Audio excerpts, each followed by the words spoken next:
የቀድሞ የፖለቲካ ትግል ሰው እንዲሁም ደግሞ ከፍተኛ የመንግስት የስራ ኃላፊና የዲቦራ ፋውንዴሽን መስራች አባዱላ ገመዳን የህይወት ታሪክ የሚያትት መጽሐፍ በትላንትናው ዕለት ተመርቋል።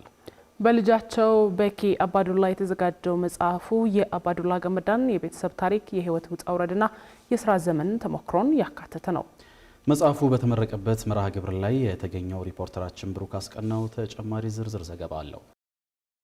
በኢትዮጵያ ፖለቲካና በቀድሞ ኢህአዴግ በተለይም በኦሮሞ ህዝብ ዴሞክራሲያዊ ድርጅት ውስጥ ከመስረተው ጀምሮ ከፍተኛ ተሳትፎና ኃላፊነት የነበራቸው አንጋፋ መሪ እንደሆኑ ይነገርላቸዋል። አባዱላ ገመዳ ከትጥቅ ትግል ጊዜ ጀምሮ በከፍተኛ ወታደራዊ አመራርነት የተሳተፉ ሲሆን በሀገር መከላከያ ሚኒስቴር እስከ ሙሉ ጄኔራልነትና በመከላከያ ሚኒስትርነት አገልግለዋል። በሀገሪቱ በተለያዩ ከፍተኛ የስልጣን እርከኖች ላይ ያገለገሉት አባዱላ በተለይም በኦሮሚያ ክልል ርዕሰ መስተዳደርነት በክልሉ በርካታ የልማት ስራዎች እንዲከናወኑ አመራር በመስጠት ይታወቃሉ። በፌዴራል መንግስት የስራ ኃላፊነታቸው በተለይም በኢፌዴሪ የህዝብ እንደራሴዎች ምክር ቤት በአፈ ጉባኤነት በሰሯቸው ስራዎችም ይበልጥ ይታወቃሉ። አባዱላ ከመንግስትና ከፓርቲ አመራርነታቸው በክብር ከተሰናበቱ በኋላ በሰኔ ወር 2011 ዓ.ም የመሰረቱት ዲቦራ ፋውንዴሽን ስብዕናቸውን በሌላ ገጽታ ያሳዩበት ነበር። ትላንትና ሰኔ 3 ቀን 2018 ዓ.ም ታዲያ የኚህ አንጋፋ አመራርና በጎ አድራጊ 68ኛ ዓመት የልደት ቀናቸው ነበር። እናም በዚህ ቀን ልጃቸው ቤኪ አባዱላ ከደራሲ አብይ ፈቅበሉ ጋር በመሆን ያሰናዳችው ስለ ሰውና ስለ ህዝብ የተኖረ ህይወት የአባዱላ ማንነትና ሌጋሲ በሰዎች እይታ የሚል ርዕስ ያለው መጽሐፍ ተመርቋል። እስኪመረቅ ድረስ ያለ እርሳቸው እውቅና መሰናዳቱ የተነገረለት ይህ መጽሐፍ የእርሳቸውን የቤተሰብ ታሪክ፣ የህይወት ውጣ ውረድና የስራ ዘመን ተሞክሮን ያካተተ ሲሆን መጽሐፉ በምርቃቱ ቀን በድንገት የስጦታነት ነው የተበረከተላቸው።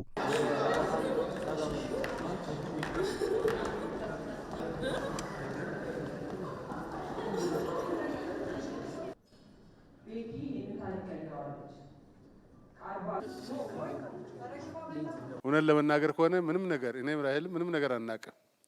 እኛ የመጣ ነው ፕሮግራሙ የመሰለን የቤተሰብ ፎቶ ተነስተን ስለማናቅ ፎቶግራፍ እንነሳለን በሚል ነው የመጣ ነው። የመጽሐፉ ጸሐፊ ልጃቸው ቤኪ አባዱላም ይህን መጽሐፍ ለማሰናዳት ምክንያት የሆናት ከበርካታ ሰዎች አንደበት ስትሰማ የቆየችው የአባቷን ስኬታማ የህይወት ጉዞ እንዲሁም ሰዋዊ በጎ ጎኖች በመጽሐፍ ተሰንደው መቀመጥ እንደሚገባቸው በማመኗ መሆኑን ተናግራለች። መጀመሪያ የዛሬ 5 ዓመት እንደዚህ ነበር ያሰብኩት፣ ግን የዛኔ እውቀቱም ችሎታውም አልነበረኝም። ግን አባቢ በጣም የሚገርም አባት ነው። በጣም ጥሩ አባት ነው። ከዛን ደግሞ በጣም ብዙ ሰው አባት በቃ በሄድኩበት ቦታ ካወቁ የሱ ልጅ እንደሆን አባትሽ እኮ እንደዚህ አድርጎ እንደዚህ ብሎኝ እንደዚህ ሆኗል። በቃ በየመንገዱ እንደዚህ ታሪክ አይጠፋም። አባቢን ስጠይቀው ኧረ እኔ አላስታውስም ነው የሚለኝ። እንደዚህ ማድረጌን ወይ እንደዚህ መለሴን እንደዚህ ማለቴን አላስታውስም ይለኛልና ይሄ ነገር ግን እያልኩ በጣም ብዙ ጊዜ ከዛን ሁሌ ደግሞ አንድ ሰው ካረፈ በኋላ ያው ብዙ ማመስገንም ምንም የማይሰሙበት ጊዜ ላይ ብዙ ነገርና እኔ ያንን እንዲፈጠር አልፈልግም። እድሜ ያው ይታወቃል፣ ሁላችን መጨረሻችን ማረፍ ነው እና ከዛ በፊት አባቢ አሁን 68 ዓመቱ ነው፣ ገና ነው። ግን ከዛ በፊት ያለውን ነገር ሰው እንዴት እንደሚወደው እኛ እንዴት እንደምንወደው ምን ያህል አስተዋጽኦ ሀገሪቷ ላይ እንዳረገ ምን ያህል ሰው ላይ አሻራውን እንደጣለ ጽፌ መስጠት አለብኝ የሚል በቃ ትልቅ ውሳኔ እና ትልቅ ሀሳብ ነበረኝ። መጽሐፉ በአማርኛ፣ ኦሮምኛና እንግሊዝኛ ቋንቋዎች መዘጋጀቱን የተናገሩት የመጽሐፉ ደራሲ ቤኪ አባዱላ በተለያዩ ዘርፎች የሚገኙ 40 ሰዎች ስለ አንጋፋው የፖለቲካ ሰው አባዱላ ገመዳ የሰጡት ምስክርነት የተካተተበት መሆኑን ጠቅሰዋል። ከጀመርን 7 ወር ነው የሆነን። 7 ወር በኋላ ወደ ኢንተርቪው ስናደርግ ወደ 40 ሰው ነው መጽሐፉ ላይ ፎቶ እና የምስክርነታቸው የፈጀው። ስለዚህ 7 ወር አካባቢ ኢቬንቱንም መጽሐፉንም ለምን የልደቱ ሳምንት እንዲያልፍ አልፈለግንም። በ68 ዓመት ልደቱ ለመስጠት ነበር። በጣም ሩጫ ነበር። በቃ አልተኛንም። ይሄን 6-7 ወር ከባድ ነበርና የአማርኛው ወደ 326 ገጽ አለው። ኦሮምኛው በዛ ይላል፣ እንግሊዝኛው ደግሞ አነስ ይላል። ውስጡ ላይ ፎቶዎች አሉት ደስ የሚያደርገው እና ለየት ያለ የመጽሐፍ አጻጻፍ ነው። በመጽሐፉ ምርቃት ዕለት ምስክርነታቸውን ከሰጡ ግለሰቦች መካከል ከ46 ዓመታት በላይ በወዳጅነት የቆዩት በኬንያ ኢትዮጵያ ባለሙሉ ስልጣን አምባሳደር ባጫ ደበሌ አባዱላ ገመዳን በገቡበት ቦታ ሁሉ ለውጥ ማምጣት የሚችሉ ናቸው ሲሉ ገልጸዋቸዋል። በዛ መጽሐፍ ላይም ገልጫለሁ። አባዱላ ጆከር ነው። ጆከር በካርታ ፖዚሽኑ ይታወቃል። አባዱላም በእኛ ህብረተሰብ ውስጥ ጆከር ነው። ኤቭሪዌር ይገባል፣ ሁኔታ ይቀይራል፣ ለውጥ ያመጣል። ስለዚህ መጽሐፉ የሱ መጽሐፉ ለኔም ትምህርት ሰጥቶኛል። ለኔም መልእክት ሰጥቶኛል፣ ኢንስፓየርድ አድርጎኛል። ለሌሎችም ሊያደርግ እንደሚችል ገምታለሁ። የትራንስፖርትና ሎጂስቲክስ ሚኒስትሩ አለሙ ስሜ በበኩላቸው አሁን ለደረሱበት ደረጃ አባዱላ ገመዳ ከፍተኛ አስተዋጽኦ እንዳላቸው በመጥቀስ በመጽሐፉ ታሪክ ላይ ምስክርነታቸውን አጋርተዋል። አባዱላ አብሯቸው በሰራ ሰዎች ላይ ትልቅ ተጽዕኖ ያሳረፈ ነው። በአንዳንዶቻችን ላይ ህይወታችንን የሚቀይር ሰበብ የሆነበት ሁኔታ ነው። የኔን ቅድም ሰምታችሁ ከሆነ ተምሬ እዚህ እንድደርስ እኔ ጎረምሳ ነኝ። ትምህርት ልተው ፈልጌ ነበር፣ ዩኒቨርሲቲ መግባት ልተው ፈልጌ ነበር ማለት ነው።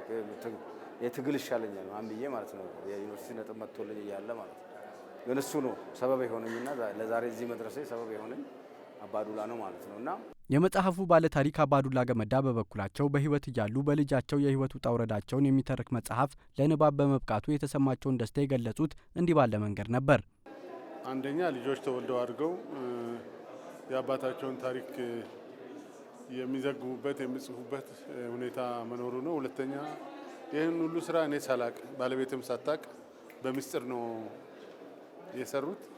ሶስተኛ ብዙ ዘመን አብረን ያሳለፍን ጓደኞቼ፣ ወንድሞቼ እዚህ አግኝቻለሁ። አስተያየታቸው ሰጥተዋል። ይሄ በጣም ትልቅ ነገር ነው። የተለመደው ነገር ህይወት ካለፈ በኋላ የሚነገር ነው። ይሄ ህይወታችን እያለ አንዱ ስለ አንዱ መናገር ማውራት እና ለትውልድ የሚቀር ነገር ማያስቀረት በጣም ጥሩ ስለሆነ በጣም ደስ ብሎኛል። ባለታሪኩ አባዱላ ገመዳ መጽሐፍት አንድን ታሪክ እውቀትና ልምድ ለትውልድ ለማስተላለፍ ዋነኛ አማራጭ መሆናቸውን ገልጸው የሌሎች ተጽዕኖ ፈጣሪ ሰዎች ታሪክም ካለፉ በኋላ ከሚጻፍ ይልቅ በህይወት እያሉ ሊመሰገኑና ታሪካቸው ሊወሳ ይገባል ብለዋል። በመጽሐፉ ምረቃ መርሃ ግብር ላይ ከቤተሰቦቻቸውና ከወዳጆቻቸው በተጨማሪ የፌዴራልና የክልል መንግስት ከፍተኛ የስራ ኃላፊዎች እንዲሁም የቀድሞና የአሁኑ ወታደራዊ መኮንኖች ታድመው ነበር።